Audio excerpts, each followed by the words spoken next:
By the way po pala ako si Brad Alexander Miranda. Galing pa akong Kamalikan. Naghabol lang po ako.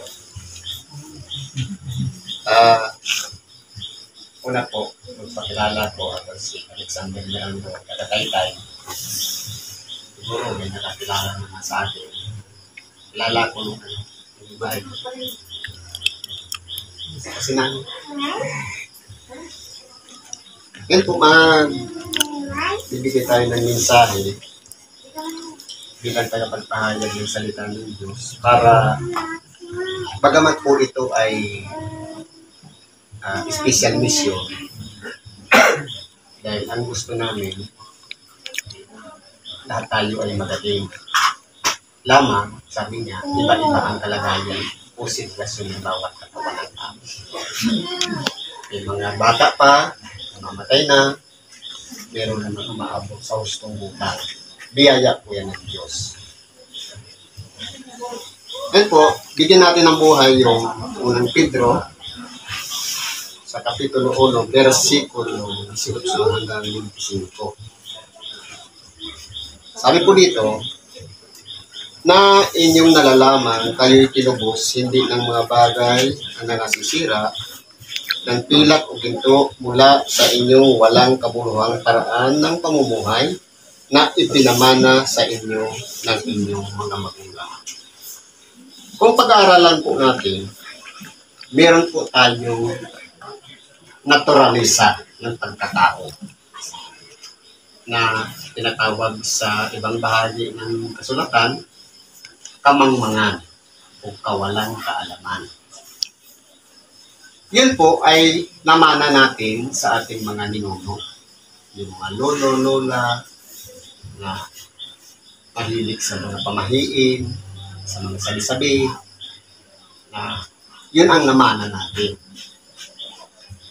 At siyempre, dahil kagaya ng Pilipinas na sakop ng kolonyalismo ng Espanya, ang itinuro sa atin dito na Kristyanismo, walang iba, ipilit sa mga kababaihan, ang manalangin ng mga rosaryo, magluhod sa mga libulto, at kung ano-ano pang mga itinuro. At sa mga kalalakihan naman, pinapastol, dinadala sa bundok, kukuha ng mga lukid-lukid na bato para magtayo ng templo o simbahan.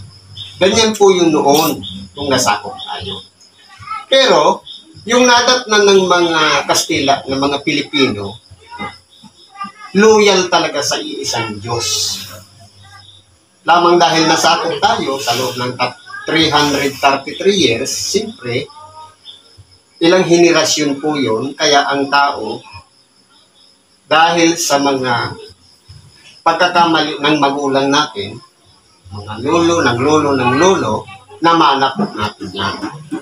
Ngayon, nung lumabas po ang Biblia, doon natin nasumpungan na ito pala yung katotohanan na ang tao po pala, bagamat nasa naturalisang pagkatao, kinakailangan maunawaan natin, mabuksan ang ating pag-iisip, na meron po palang bumaba dito sa ibabaw ng lupa, na nasa kalagayang Diyos, bumaba, nag-anyong alipin, nakitulad sa mga tao, ipinagkaloob niya ng buhay para tubusin tayo sa pagkakasala. Ang pinakakailangan po dito, yung koneksyon sa Diyos. Sabi nga, kahit tawag na tayo ng tawag sa Diyos na Ama natin, lahat. Pero kung hindi natin idadaan sa ating dakilang Panginoon, Jesucristo, useless. Dahil siya po ang daan. Siya ang tagapamagitan sa tao at sa Diyos. Kaya po, tinubos tayo hindi ng pilak o hindi ng mga bagay na nakikita, kundi sa mahalagang dugo ni Kristo na walang dungis at kapintasan, inalay niya ang kanyang sarili alang-alang sa bawat isa sa atin. Ngayon, paano naman tayo masasabing tinubos? Kung iuugnay natin ang ating sarili, na bagamat tayo may naturalisang pagkatao, meron tayong nakasanayang ugali na hindi nakalulugod sa dakilang Panginoon, sa oras na iuugnay natin doon sa pagkamatay ni Kristo, na ang dati nating pagkatao, kasama na rin napako sa cross, at nung siya'y nabuhay na mag-uli, kasama na rin tayo bilang isang bagong nilalang. Kumbaga, nagsisi na tayo, nagbalik loob na tayo sa Diyos, at sabi nga, tumalikod. Ibig sabihin, hindi lang 90 degrees, kundi 180 degrees. Na kung doon tayo nakaharap sa kasalanan, tatalikod tayo na hindi na natin masusulyakan pa yung dati nating ginagawa nung tayo hindi pa nakakakilala sa Diyos. Kaya po sabi dito, kundi ng mahalagang dugo gaya ng sa korderong walang kapintasan at walang dungis sa makatuwid bagay ang dugo ni Kristo. Kaya kung pag-aaralan po natin ang kahalagahan ng dugo ni Kristo, hindi po siya ordinaryong katulad ng dugo natin. Dahil nung siya'y bumaba dito sa ibabaw ng lupa, pinaglaanan siya ng Diyos na isang babaeng malinis o birhen. At hindi rin nakipagniig sa lalaki, kundi sa pamamagitan ng kapangyarihan ng Espiritu Santo, ang ating dakilang Panginoon ay ipinanganak ni Birhen Maria, naging tao. Kumbaga malinis siya, walang dungis, walang kapintasan. Pero tayo po, makasalanan. Ngayon, kung titingnan po natin, dahil sa habag at pag-ibig ng Diyos, hindi na ipinagkait ang kanyang bugtong na anak para sa bawat isa sa atin. Iuugnay lang natin ang ating sarili na yung dugo na yun, bagamat hindi nakilala ng dakilang Panginoon o ang ating dakilang Panginoon ng mga tao nung bumaba sa dito sa ibabaw ng lupa. Dahil po, kung nakilala sa nila, hindi ipinako ang ating dakilang Panginoon. Kaya ano pong nangyari? Yung mga tao, gumawa ng paraan para ipahuli ang ating dakilang Panginoon. Sa halip na si Barabas ang dapat na patayin, ano pong ginawa nila? Ipinagpalit nila ang ating dakilang Panginoon na marangal, malinis ang kalooban. Siya po ang pinagsisigawan ng tao, ipako sa cross. Yan po ay kinakailangan mangyari para yung mga hula tungkol sa pagliligtas ng ating dakilang Panginoon ay mahayag sa bawat isa sa atin. At iuugnay naman natin yan, bagamat dati noon, kapag may sala ang tao, saka ka mag-aalay, maghahain para tubusin ang kasalanan. Pero ngayon, nauna nang ipinagkaloob yung alay, yung buhay ng ating dakilang Panginoon, bago tayo isinilang. Paano natin iuugnay? Walang iba, sasampalatayanan lang natin yung ginawa niya na kasama na tayo doon sa pinatawad ng Diyos. Kaya tayo'y dinipahan niya. Ibig sabihin, wala siyang pinili, kahit masama, kahit mabuti, kahit hintil, kahit Kristiyano, o tinatawag na Hudyo, lahat po tayo ay pinatawad ng Diyos. Ibig sabihin, napakalaga ang bawat buhay ng bawat isa sa atin sa harapan ng Diyos. Ayaw niya na may mawalay sa bawat isa sa atin, kundi lahat tayo ay makasumpong ng kaligtasan sa ating sarili. Ano pong kaligtasan? Kaligtasan ba ngayon? Na hindi tayo mapahamak araw-araw? Hindi po. Kaligtasan na pagkatapos ang tao mamatay, alam natin na mabubulok. Pero, yung extension, pagkatapos na mamatay, pag muling binuhay na muli ng Diyos ang mga tao, kasama siya dun sa maliligtas na hindi dadanas ng kahirapan doon sa apoy ng asupre. Yan po ang kasiguraduhan. Kumbaga sa tao, kumukuha tayo ng insurance para masiguro natin, yung pamilya natin, na magkiklaim sila na, halimbawa, naghulog tayo sa insurance, na pagka namatay yung beneficiary, yung maiiwan niya, may makiklaim. Pero dito po, tayo mismo ang magkiklaim. ng kaligtasang yan, yun yung pinaka-insurance paniniguro ng ating nag-iisang kaluluwa na nanaririyan sa kaloob-looban natin. Na minsan, nagdaramdam dahil gusto sanang magsimba, pero yung katawan natin ayaw. Pero yung isip natin, magsimba ka. Pero yung katawan natin gusto matulog. Minsan gusto lang sa loob ng bahay. Pero kung napaglalaanan lang natin yung pangangailangan ng ating nag-iisang kaluluwa, yun po yung maliligtas. Hindi itong katawan lamang kasi ito, mabubulok to eh. Sabi nga, doon sa Ezekiel, paano bubuhayin ang mga tao? Ang lahat ng buto sa libis ay pagsasama-samahin niya ng Diyos. Lalagyan sila ng mga litid. Babalutin ng lamang at babalutin ng balat at muli silang hihingahan ng buhay. O anong mangyayari doon sa mga buhay pagdating ng ating dakilang Panginoon? Hindi po tayo mauuna doon sa mga namatay. Pero anong paniniwala na itinuro sa atin? Na kapag namatay ng tao, diretso na sa langit? Hindi po. Mag-aantay ka pa doon sa pagbabalik ng ating dakilang Panginoon. Pagkatapos, sabay-sabay tayong sasalubong. Yung mga namatay na, bubuhayin muli. At yung mga buhay pa, sa isang tunog ng patak, sa isang kisap mata, babaguhin din yung ating katawan. Sa makatuwid, hindi na nabubulok ang ipapalit sa ating katawan. Sasalubong na tayo. Kung paano ang ating dakilang Panginoon, meron siyang niluwalhating katawan na hindi na nasisira, hindi na nabubulok, pwedeng magmana doon sa buhay na walang hanggan, ganun din ang magiging katawan natin. Yan po dapat ang pinaka-objective natin. Kaya siyempre, mag-iingat tayo sa ating sarili. Sabi dito, na nakilala nga ng una bago itinatag na ang sanglibutan, ngunit inahayag sa mga huling panahon dahil sa inyo. Totoo po, ang ating dakilang Panginoon, bagamat hindi pa siya isinisilang, nakilala na siya. Kaya maraming mga propeta ang nagsulat ng patungkol sa ating dakilang Panginoon na siya'y isisilang ng isang birhen, na siya'y bumumuhay bilang isang tao, na siya'y kakasihan ng Espiritu Santo upang ipahayag ang Ebanghelyo sa lahat ng mga tao. Ipinahayag na po yun. Ngayon, sa mga huling panahon, nandito na po tayo sa tinatawag na last days. Pero hindi kasi sinabi ng ating dakilang Panginoon kung kailan siya babalik. Ang sabi niya, may magkakaroon ng mga lindol, magkakaroon ng mga sakuna, kung anong-anong mga pangyayari sa sanlibutan, mga gyera, awayan ng bansa, laban sa bansa, o kaharian, laban sa kaharian. Pero yan ay pasimula pa lang ng kahirapan.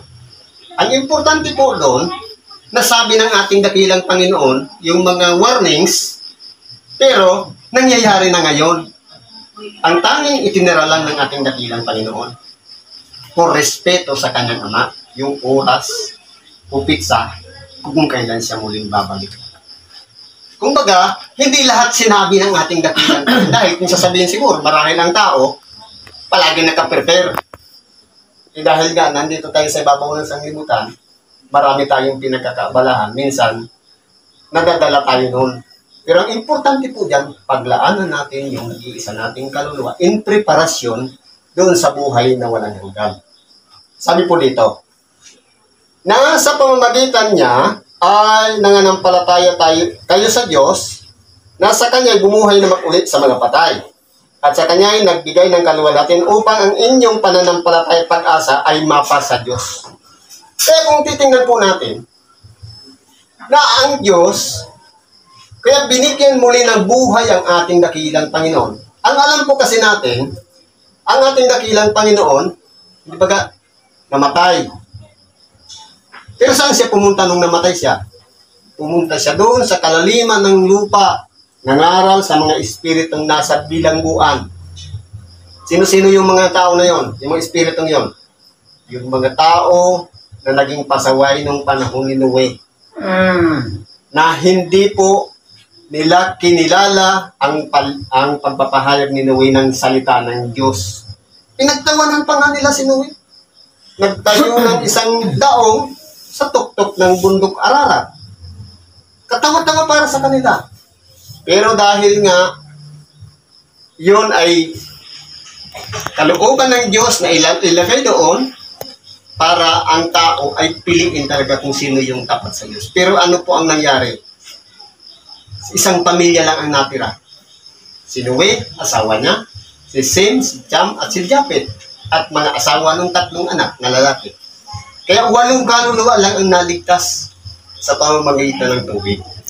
Kaya kung titingnan po natin, ang tao po kasi, sadyang makasalanan mula pa noon hanggang ngayon nagpapatuloy ang pagkakasala. Kaya nga po may nangangaral ng Ebanghelyo. May sinusugo para mangaral ng Ebanghelyo. Para kahit papano, madaanan man lang yung taingan natin ng salita ng Diyos. At saka tayo makapagsisi at magbalik loob sa Diyos. Yun po yung pinaka-importante sa buhay natin.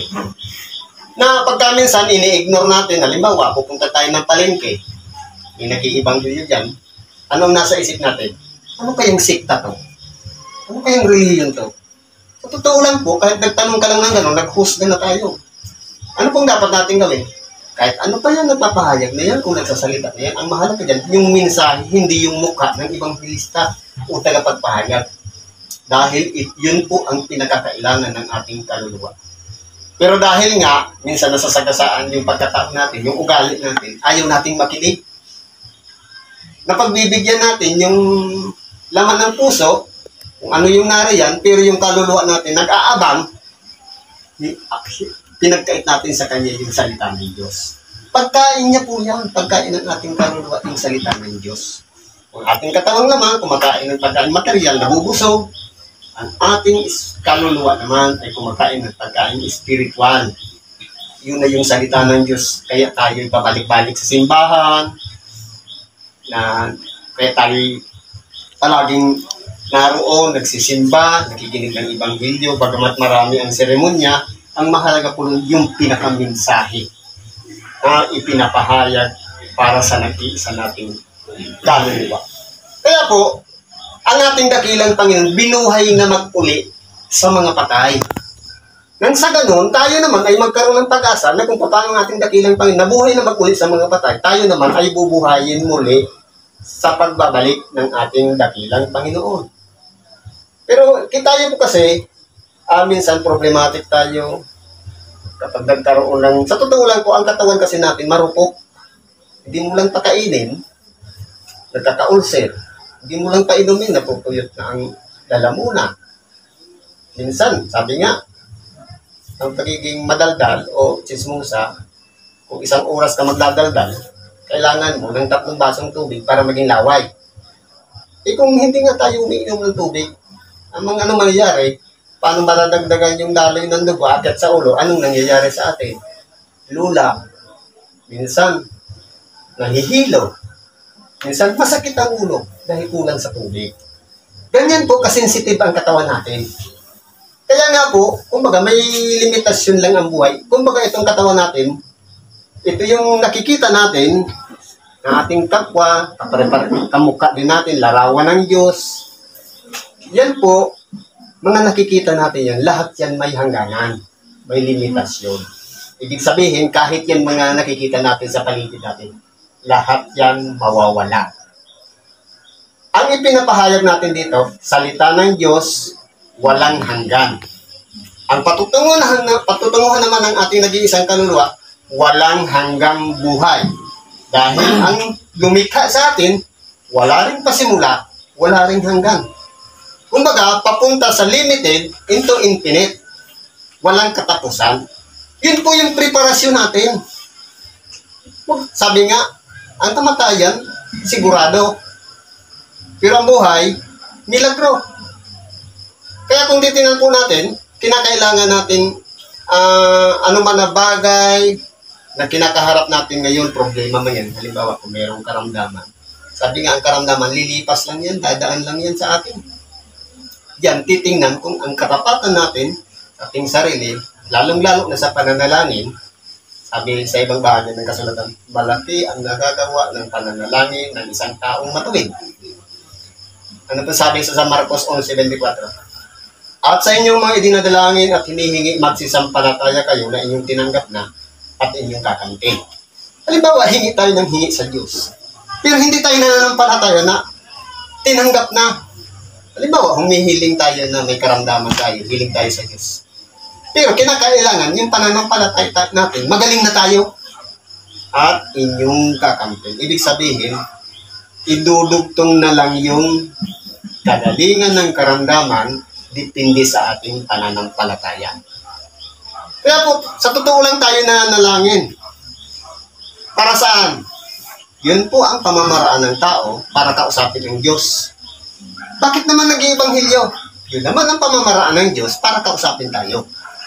Sa pamamagitan nitong mga kasulatan. Sabi nga, kung ang panalangin natin hindi pinakikinggan ng Diyos, siguro hindi natin siya pinakikinggan. Para maging patas, pantay lahat, siyempre, kung ang Diyos nga ay nagsugo para mag-ibanghilyo tapos hindi natin pinakikinggan, siyempre, i-ignore niya rin yung panalangin natin. And vice versa, dapat bigayan tayo para pagbigyan yung panalangin natin na ipagkaloob ang mga hinihingi natin, dapat pagbigyan din natin ang kahilingan ng Diyos na yung salita niya hindi lang dumaan sa tainga kundi papasukin natin dito sa puso, i-analyze ng ating isip, pagnilay-nilayan araw at gabi, yun ang maging batayan ating pang-araw-araw na pamumuhay. Yan po ang importante dyan. Kaya po, ang kahalagahan ng pagkabuhay na maguli ng ating dakilang Panginoon, nung sa ganun, yung ating pananampalataya at pag-asa hindi masayang. Tayo nananalig sa Diyos, na tayo magkakamit ng buhay na walang hanggan, at siyempre, may pag-asa kalapit. Na kumbaga sigurado, dahil hindi pa nangyayari yung pag-asa. Sa hinaharap po yun. Yamang nilinis ninyo ang mga kaluluwa ng inyong pagtalima sa katotohanan, sa pag-ibig na hindi pa kunwari, sa mga kapatid, ay mag-ibigan kayo ng buong ningas ng inyong puso sa isa't isa. O ito naman po ang gagawin natin. Bilang resulta ng ating pagtanggap sa salita ng Diyos, yung pagtuturingan naman magkakapatid. Pag-iibigan. Sa totoo lang po, mahirap umibig sa kapwa, lalong-lalo kung nakaway o kalit. Hindi natin kaya. Kasi tayo, limitado lang ang ating karunungan, kaalaman, ang ating utak. Sensitive po tayo eh. Kapag nakarinig tayo ng mura, mumurahin din natin. Pero kung tayo po ay pinangungunahan ng Espiritu Santo, madali pong gawin na ipanalangin yung kaaway natin. Paano natin gagawin yung pag-ibig sa kaaway? Sabi, ibigin mo ang iyong kaaway. Idalangin ninyo ang sa inyo yung nagsisiusig. Paano po natin gagawin yan? Kinakailangan ba i-embrace natin, yakapin natin, paano kung may daladalang itak? Tapos kaaway natin, yayakapin ba natin? Baka matuluyan tayo. Paano natin gagawin? Idadalangin natin yung tao na kaaway natin na maglinaw ang pag-iisip nang sa ganon, magsisis siya, maunawaan niya na ang kanya palang ginagawa ay mali. Hindi na nakalulog sa Diyos. Ano ba sabi dito? Yamang ipinanganak kayong muli, hindi sa binhing nasisira, kundi sa walang kasiraan, sa pamamagitan ng salita ng Diyos na nabubuhay at namamalagi. Ngayon po, hindi ba dati tayo makasalanan? Nung tinanggap natin ang salita ng Diyos, nagsisi tayo at nagbalik loob, iiwan na natin yung dating pagkatao.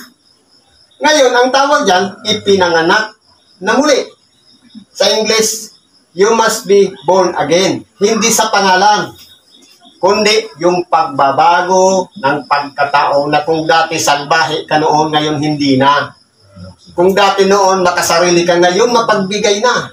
Kung dati noon madamot ka, ngayon winiwil ka muna lahat. Ibig sabihin, yung pagiging bagong isang tao, dapat iiwan na natin yung dating pagkatao na tayo masamang tao noon at ngayon mabuting tao na tayo ngayon. Dapat mamuhay na tayo ayon sa salita ng Diyos. Yun po yung pinaka-importante. Kaya po, kung titingnan natin, ang salita ng Diyos, magpakailanman, walang hanggan. Kapag prinactice natin ng prinactice sa ating buhay, yung pag-a-apply ng salita ng Diyos sa totoong buhay, sabi nga, papunta tayo sa pagiging ganap o perfection. Sabi nga, practice makes perfect. Kung mahirap, bakit po? Dahil meron tayong tinatawag na conscious at subconscious mind. Ganito po ang pagtuturo niya. Hindi ba ganun bata pa tayo, meron tayong conscious mind, anong sabi ng magulang? Anak, pagkatapos kumain, mag-toothbrush. Pero dahil yan ay inabsorb ng ating conscious mind, siyempre, papractice natin araw-araw bawat pagkatapos kumain, mag-toothbrush. Minsan po, nung malaki na tayo, hindi na natin naaalala yung sinasabi na mag-toothbrush pagkatapos kumain. Pero, may nagiging habit na natin na nagpukusa ang ating subconscious mind. Kapag na-develop na yan, nagsasariling toothbrush yan, kahit ang iniisip mo, yung pupuntahan natin. Yung kung saan tayo lalakad, ano yung mga kailangan, doon yung isip na katuon. Pero yung ating subconscious, dahil na-develop na, nagsasarili na siyang mag-toothbrush. Ganyan po ang halimbawa sa atin. Kung iugnay natin doon ang ating buhay, tinuturuan tayo, kapag palagi natin pinapractice na sanay tayo, mababago din ang ating buhay sa tulong at habag ng Diyos. Kaya po, kumbaga, papunta tayo mula sa dating pagkatao, papunta sa pagiging isang bagong pagkatao. Galing sa nasisira, papunta sa hindi nasisira. Perfection po yun. Kaya po, yan ang pahalagahan natin sa ating buhay.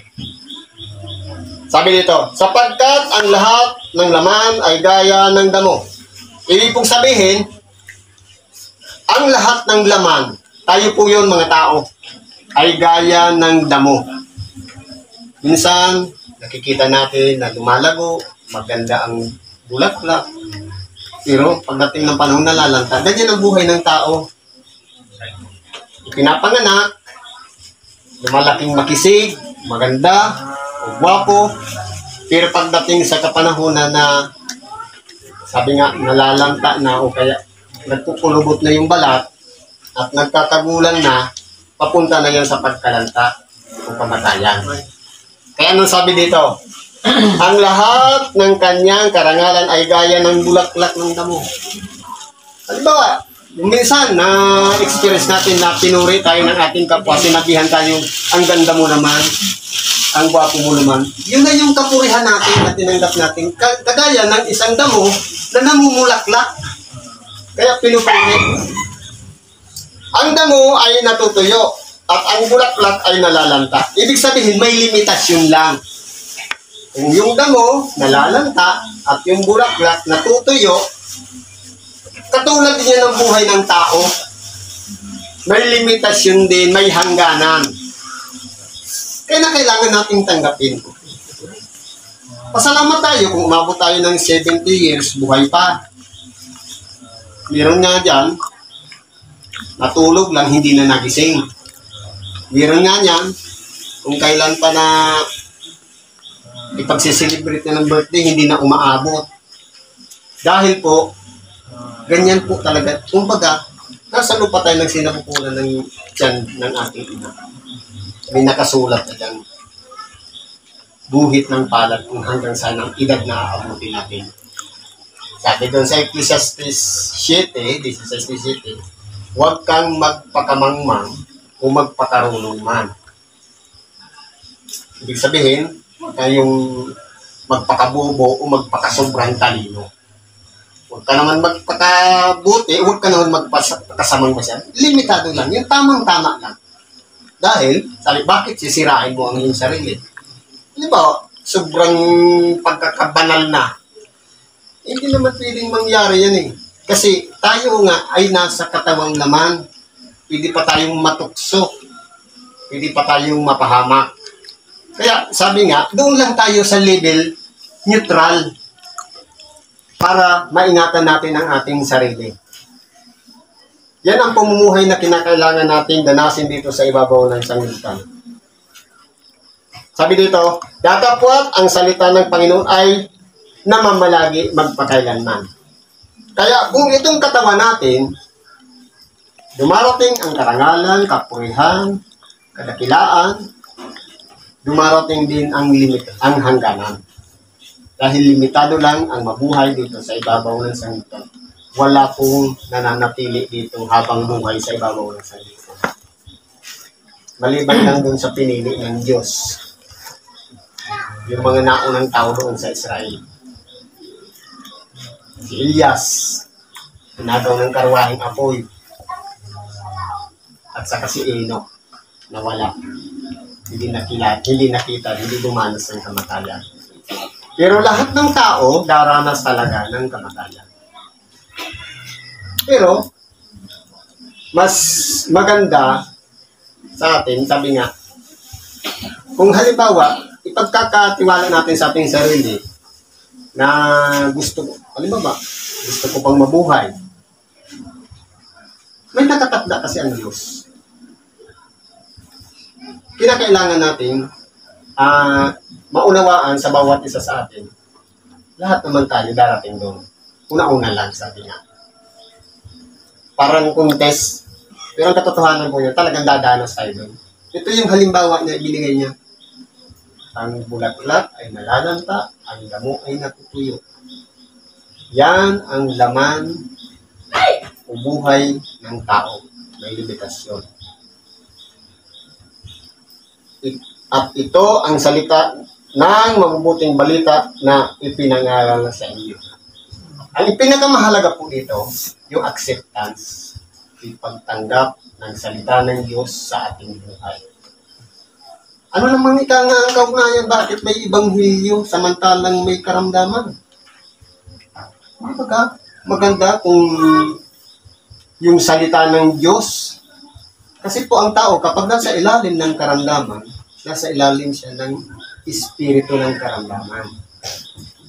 Ang pangpaalis niya, salita ng Diyos. Pag tinanggap niya ang aral o salita ng Diyos, aalis yung espiritu ng karamdaman. Ang ibibigay ng Diyos, mabuting kalusugan. Kaya po, kung titingnan po natin dito sa aral na ito na yung panahon, tanggapin natin yung salita ng Diyos. Minsan lang dumaan dito sa bahay na ito ang pangangaral nito. Bukas palad po natin tanggapin ang salita ng Diyos at anuman ang ating mga nakasanayan na ugali, nawa sa pamamagitan ng salita ng Diyos, mabago na po yun at magawa na natin kung ano ang nasa kalooban ng Diyos. Yun po yung ipinangangaral ng gabi na dapat natin tanggapin at panatilihan. Kumbaga, hindi lang ngayon, kundi siyempre sa mga susunod na araw, i-apply natin sa ating pang-araw-araw na pamumuhay. Yan po yung mga pinaka-importante sa lahat. Yung mananatili tayo doon, mabuhay tayo doon sa salita ng Diyos na ating tinanggap. Dahil sa pagbalik ng ating dakilang Panginoon, sa paghuhukom, hindi na natin kailangan doon ng defender, ng abogado para ipagtanggol tayo. Kundi kung ano yung aral, napakinggan ng ating tainga, pumasok sa ating puso, yun po yung pagbabatayan ng paghatol sa bawat isa sa atin. Yan lang po ang may babahagi natin ngayon. Salamat po at pagpalain tayo ng Diyos.